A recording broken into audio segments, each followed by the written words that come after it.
In this week's video, we are going to be talking about Poshmark's Q2 earnings calls and what that's going to mean for resellers. My name is Shay. I am a full-time reseller. I'm Tyler, part-time reseller. And before we get into everything, you do have a t-shirt. I do have a shirt. It has nothing to do with the video. It's Super Mario Mushroom Kingdom. You're supposed to make it connect, make it work. Mushrooms, nothing. No. We got nothing, but it's cool. So, okay. All right, so. It's casual. And not business casual though. But anyway, what we're going to be talking about is a few different things that they went over in the Q2 earnings call. So I want to kind of give you guys a quick overview so you can decide if you want to stay or not. So we're going to be talking about trends that they tell us has been happening over the second quarter, the focus that they have shifted to this quarter and what that could mean for us as resellers. A new feature that they have implemented that is going to help buyers feel more comfortable purchasing from us, updates to Posh Authentication, integration with other countries, and how inflation is impacting Poshmark as a whole. Let's get straight into the video. So every quarter on their earnings calls, they kind of give us an idea of what trends have been happening with shoppers over the course of that quarter. So remember that these trends are for Q2, so things might be changing in Q3, but I think they're interesting to still look at and see if they kind of compare equally to what we as sellers have been seeing. So the first thing that they mentioned is an increase in luggage, which I gotta be honest, I would have not thought of really listing luggage on Poshmark. I mean, it makes sense thinking about it now, but I wouldn't have thought of that. But it has been an uptick of 50% year over year. I mean, I don't know how you're gonna ship luggage. Although, does the luggage ship itself? That's a question. Do you want to just ship the luggage, just slap the label on it? I don't think that's a good thing to do. But I'm curious, do you guys sell luggage? Let us know in the comments below. The second thing is blazers and suit jackets. This grew 61%. So now this one makes a lot of sense to me. I actually would have thought that the growth would be seen more in Q3, which, I mean, it could be, because we're going to move into the fall season during this quarter. But it definitely makes sense. People are going back into the office. People are starting to, at the minimum, wear business stuff for Zooms. So, top up. So that makes sense to me. I think it's also in this market, people are looking for a new or better job. So they're wanting to dress up for the interview, which ties into ties also being up 45%. Now that actually was surprising to me because I didn't really think ties were really still, expected in the office. But I mean, you're in an office, so you would know. I mean, thankfully my office does not. I've worked in several offices where a tie is still required. expected, huh? Oh, yes. The next one made us laugh, and we had quite a lot of banter about this. So I'm going to read it to you exactly as it states, and then we'll tell you why it made us laugh. It says, the evolution of business casual into business comfort is driving a huge spike in sales for comfort sneaker brands like On Running and Hoka. So what do you think? Do you think that when you look for business casual sneakers, you're looking for Hoka or On Clouds? No, I'm not. Actually, I'm looking for something understated that I can wear and not draw attention to myself that I'm wearing sneakers. Something a little bit more understated. Something understated. That's not screaming, I have a sneaker on. Yeah, absolutely. Yeah. Now, of course, we are imagining that the uptick in sneakers, which they said is, well, they didn't even give you an exact number, but we're assuming that uptick is probably due to the fact that it's warm and people are running outside, and there is probably a more accepted trend of people wearing sneakers in the office. I just don't think people are specifically seeking out Hokas for their business casual sneakers. But I don't know, correct me if I'm wrong. I think this is more correlation, not causation. I think that the two are increased, but they're not related. Yeah. Now, should we notate our faux pas? Yes. So, as you noticed, we mentioned On Running is one of the brands that they called out, and I didn't know what that was, and I thought, oh, maybe this is a new brand for me to learn.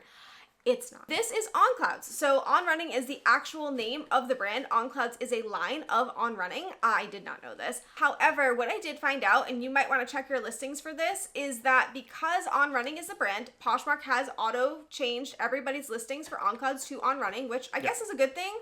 However, if a buyer is searching for On Clouds, they may not find you. So make sure that you have On Clouds and On Running in both your title and your description, and I even added it to tags for good measure.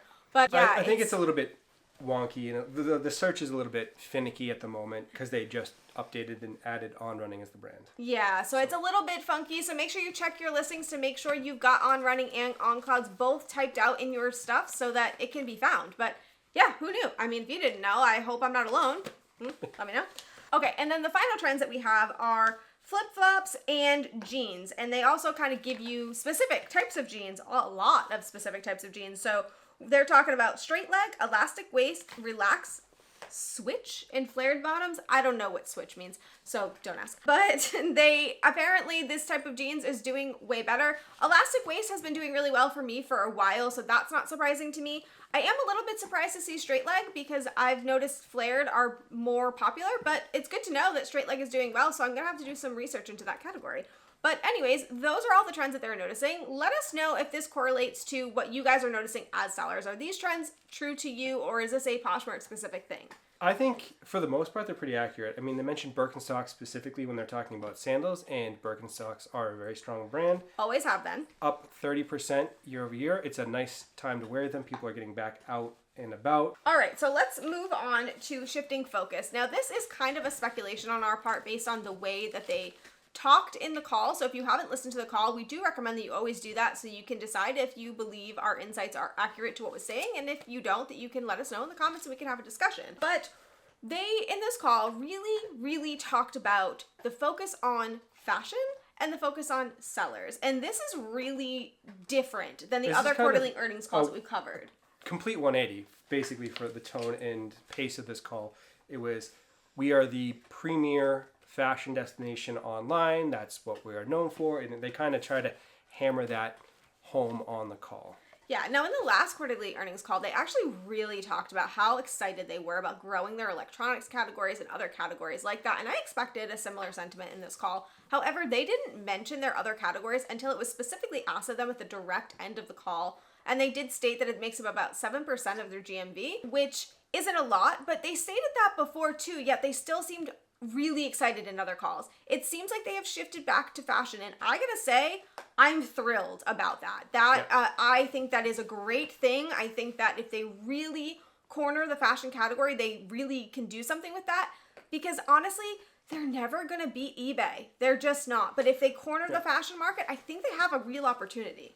Well, I think that if you can specialize and kill the fashion category, there's a lot to like about Poshmark. The ease of shipping for anything that's under £5, which is almost all clothing across the board, is just, that alone is worth almost all of the headaches that Poshmark brings to the selling online space for resellers compared to eBay, where you can sell anything. You can sell a used car, you can sell the shirt off your back, you can sell whatever you want on eBay, and it's not necessarily focused on clothing. Yeah, exactly. The other shift in focus, as I mentioned, was that they are focusing more on sellers than they ever have in any other call. So in the other calls, they were kind of talking about how important it was to grow their buyer base as well as their seller base. And in this call, they talked all about what they're doing to keep their sellers on the platform. So they're adding seller tools. They are doing Posh, like in-person things for sellers.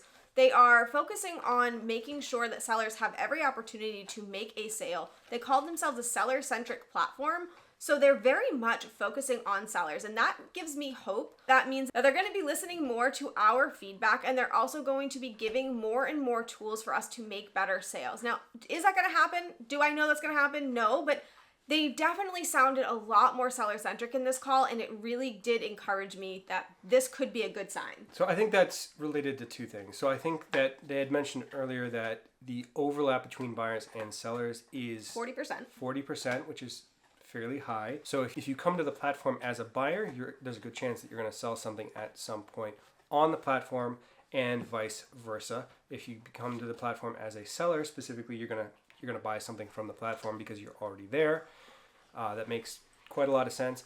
I think that the bigger part of that is that they are shifting to a seller-centric platform in an effort to bring in more brands, because that's what the brands are here for. They're not here to be buyers. The brands are not going to buy things. So you had to bring down my vibe? You had to bring it down? All right. Keeping it real here. I just want to temper expectations, because I think that they are going after Free People, Anthropologie, and trying to hone in on what they want for the platform. This is true. Not necessarily just what everyone wants. Now, to keep my hopes up a little bit and to get rid of negative Nancy over here, I do want to say that they did actually talk less about the brands that they're bringing on than they have in other calls. In other calls, it was a very big focus. They actually talked about, in the last call, I believe, how much money these brand deals were bringing them. And in this call, they didn't mention it. The only time they mentioned the other brands was when they were talking about the tools that they are offering to sellers, which I think you have a little bit more info on that. So they basically said that we are giving the pro sellers, which is businesses, the ability to write rules within the program to interact with customers and buyers in bulk through the My Shoppers system. Via automation. So they're saying Free People may want to send out 25% to anyone who liked an item. Anthropology might send out 15 or 30. They're allowing them to basically set their own parameters on the platform to automate it, not to do it individually, and then not have to share and all of those things. They're making it easier for big institutions to do business on the platform. That is true, but the lack of discussion about how much money that those deals are really bringing them makes me think either they are not doing as well as they thought they were going to be doing, or they may be struggling to get more partnerships, or maybe they just didn't think it was important. I don't know, but it was nice to see that they talked more about us sellers than pro sellers. I liked it. The next thing we want to talk about is a new feature that they had implemented, and I'm sure a lot of you have seen it, that will hopefully give buyers more confidence in purchasing from us. So do you want to... So I don't really know a whole lot about this. I'm not on the Poshmark platform at all, ever. Basically, I'm here to package and smile for the camera. When I looked, there is a new banner that says there are buyer protections if the item is not as described. And I know there's a lot of complaining about that in the reseller community because if people feel that it brings attention to the fact that you can return the item if you're not happy. Yeah. But I would have to disagree with that personally, and I think you have more thoughts on that. Yeah, so there was a lot of hullabaloo in the community about the fact that this new banner basically gives buyers a blueprint on how to win a case. So if they don't like the item and it doesn't fit, they know based on this banner that all they have to do is say it's not as described, and people were really upset about this. However, I think that, first of all, we need to remember eBay has always had this. If you are a seller that doesn't accept returns or only accepts under certain conditions, underneath where it says that on your listing, it's also going to say, except in the instance of not as described items, INAD on eBay. So this has always been the case, and I think Poshmark is just catching up, realizing that buyers feel safer when they know that if something is misleading or something is damaged, that they have protection, that they're not going to just be out the money. So you're going to have more buyers pressing the button to purchase because they feel that there's some protection there. They feel that it's safer to purchase, especially when it's from some stranger on the internet. You know, that can be pretty scary. So while I know that it might look a little bit like, oh, they're giving them the blueprint on how to return it, I don't look at it that way. I look at it as it's giving people more confidence to press buy, which is what we all want.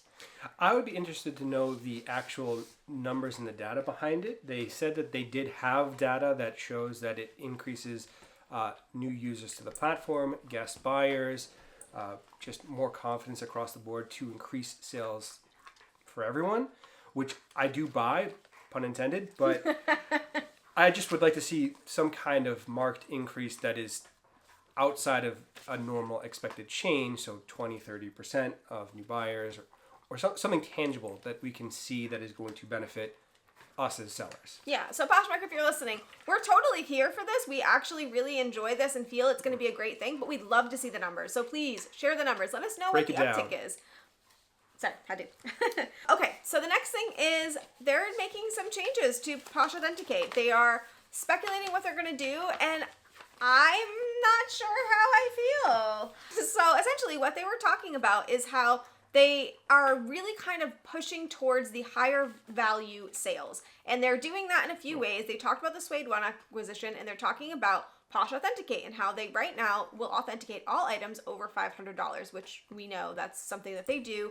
I'm not sure if they change the, some items over 500. If you're a qualified seller, you don't have to. They didn't talk about that in this, so I don't know. Do you sell over 500? Is that certified seller still a thing? Because that would be I don't know. So interesting. Any of my followers that sell items over $500, first of all, I'm jealous. Second of all, can you let me know? Do they still do it that way? But they didn't mention that. But what they did mention, they're thinking of expanding this program, Posh Authenticate, to items under $500, but with a little caveat.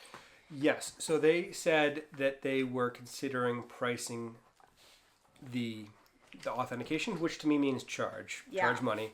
For that, I would imagine it's going to be an online, yep, this looks good kind of deal, where they just take a quick look and either a person or a computer program like Macari does. Like Macari, and they'll charge a $5-10 fee for that. And then just have that, it's already been authenticated banner on the item, would be my guess. It's sort of like Suede One, where they have the online. Yeah. Now this leads me to questions, right? So for example, on Mercari recently, I was trying to list a pair of Gucci shoes. I was listing them for, I believe, $350. I could be a little bit off on the number, but they forced me to go through authentication, and I didn't want to pay for it because I know they're authentic.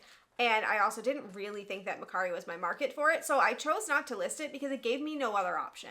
So my question for this situation on Poshmark is twofold. One, is Poshmark going to force us to authenticate certain items, maybe based on brand, based on price point, whatever the parameter they choose? And if we don't do it, will we not be allowed to list it? And then two, how much are they really going to charge for this? Because it better be, if they're charging me for it, that it is solid. If someone comes back and says this item is not authentic, but Poshmark already said it was, it's gonna be solid, right? Like, it's gonna be 100%. I paid $10 for this, or whatever I paid.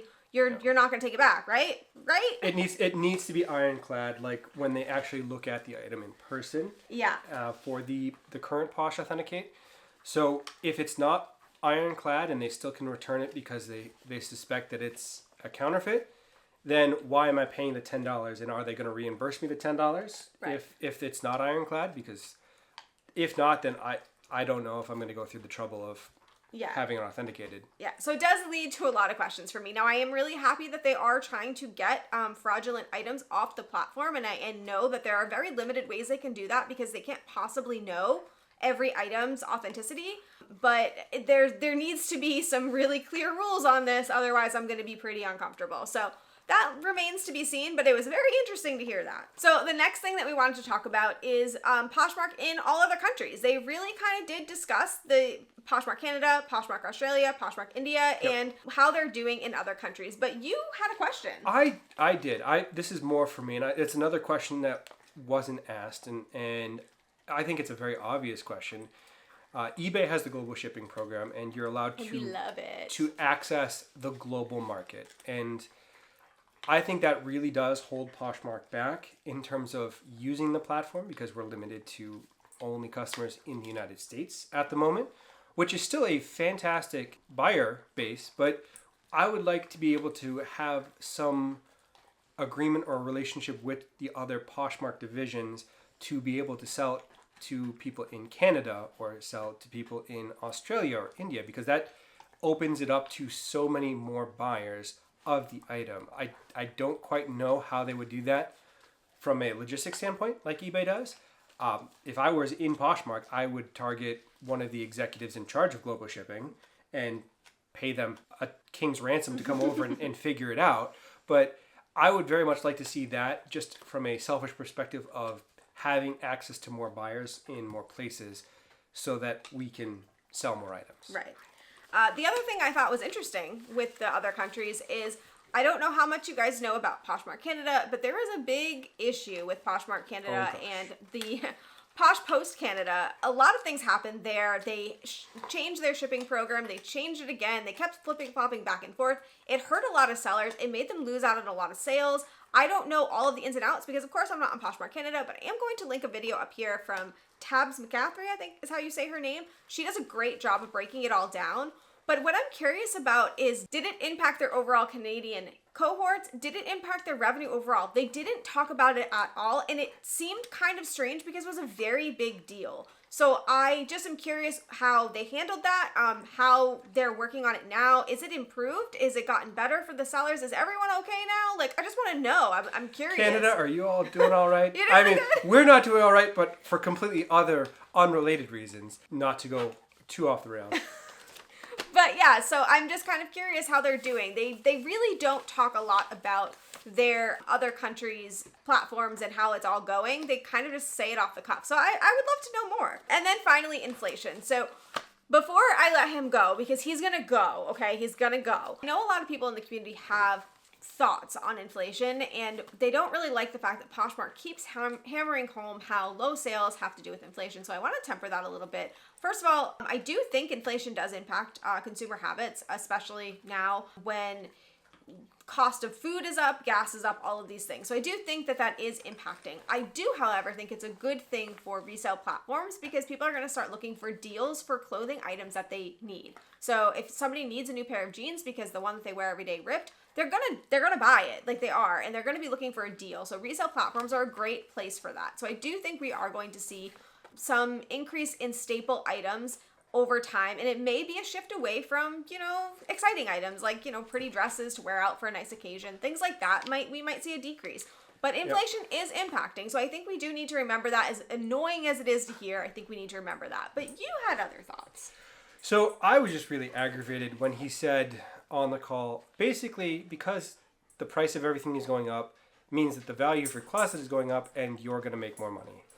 That's not really how inflation works. He's just saying, well, he's essentially saying because you could buy a steak dinner in the 1800s for 25 cents and have 20 cents left over, you're better off now because you make more money, which is just kind of a disingenuous argument because that's not factoring in all kinds of things. You're not looking at, I make more than before. You're looking at, what does that bigger number get me? That's what is the real impact of inflation. So if you can buy more things with the higher dollar amount that you're making, then sure, you're better off. If you were buying the same or less, you're the same or less. That's right. just, that's not as simple as just saying, well, it went from $50 to $65. You've made more money. It comes down to, how does that benefit you personally with buying other things? So it annoyed you. Yeah. It was, okay. No, I can't. It was just so aggravating. So if you get annoyed when you see Poshmark talking about inflation, you're not alone. Okay, so final thoughts on all of this. How do we feel about Poshmark, where it stands, selling on Poshmark, the future of Poshmark? How do we feel? So I think Poshmark is going to stay your top performing platform. I don't expect that to change unless eBay starts waking up and forgiving you for some unforeseen thing. You're still going to be selling on Poshmark. The fact that clothing is significantly less hassle to ship on Poshmark is a huge benefit, which they haven't leaned into. I am encouraged by the fact that they seemingly were more focused on clothing and those items rather than trying to outcompete eBay across the board and pushing on all fronts. So that was encouraging. I do think that a lot of the tools that they've been giving are helpful. They're still not close to where I would want them to be in that regard to help us run a business, but they are going in the right direction. There is a lot of things to be happy about, but there's always room to complain. It's basically where I stand. Yeah, so as a seller, listening to the way that they were talking on this call, I was encouraged to see that they were focused more on the things that I'm focused on. They're focused on the fashion categories, and they seem to be really understanding that sellers need tools in order to interact with their buyers, and they seem to be focused on that.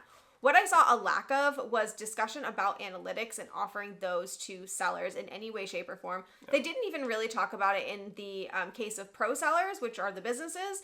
And that was kind of discouraging to me because it seemed like they didn't understand the importance of being able to see those analytics to drive more sales. They were asked pointedly how they could drive engagement into sales and like why they were seeing so much engagement but not as much sales from that engagement. And they never even really discussed, maybe having those analytics to help their sellers translate those interactions into sales. They really didn't cover it, and there was a perfect opportunity to. So I am a little bit worried that they don't really fully believe that will help us. Cynical conspiracy side of me thinks that they give that to the pro sellers already, and they're holding that out, and they're creating a two-tiered system of selling on the platform. That could very well be.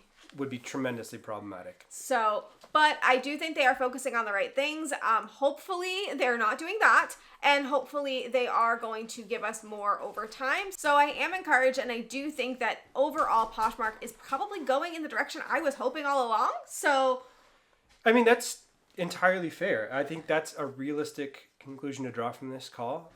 You please listen to it and let us know if you think otherwise. Yes, but that is everything we have. That is the quarterly earnings call for Q2. I'm excited to see how Q3 rolls out. So let us know your thoughts. Let's have a discussion in the comments, and we will see you soon with a new video. Thank you all for watching.